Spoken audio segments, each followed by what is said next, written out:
And tonight, well, we have a moment of Psycho Talk validation, confirmation from deep inside the gut of the McCain campaign that Sarah Palin truly belongs right here, just about every night. McCain's former campaign manager, Steve Schmidt, has revealed that they knew from the beginning that making Palin a viable candidate was an uphill battle. In the immediate aftermath of her selection, it was clear to us that we had a lot of work to do. What sort of information did she not know? A broad scale of national security issues. John Heilemann, one of the authors of the new book about the 2008 campaign, was more specific. Her foreign policy tutors are literally taking her through. This is World War I, this is World War II, this is the Korean War. A week later, after the convention was over, she still didn't really understand why there was a North Korea and a South Korea.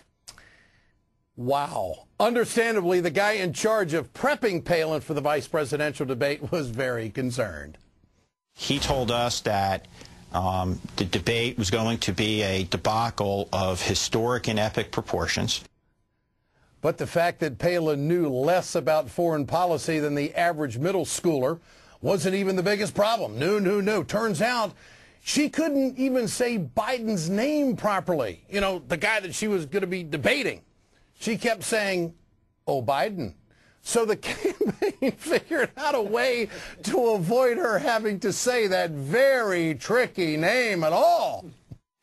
It was multiple people, and I wasn't one of them, who all said at the same time, just say, "Can I call you Joe?" Nice to meet you. Hey, can I call you Joe? Okay, good. Doggone it, those Republican tactics, they work every time, don't they? Unfortunately, when you're dealing with a maverick like Palin, you can't expect her to stick to the plan all night. Barack Obama and Senator Biden, you've said no to everything. Well, there you have it. With all that working against her, why didn't John McCain put his foot down and just cut Palin loose? We needed to do something bold to try to win the race. That's right, win at all costs.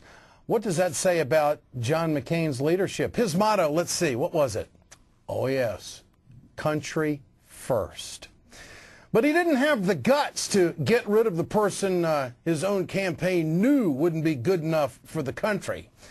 One more thing. We found out today that Palin just signed on as a contributor to Fox News, which means we'll probably be seeing a lot more of her right here in Psycho Talk.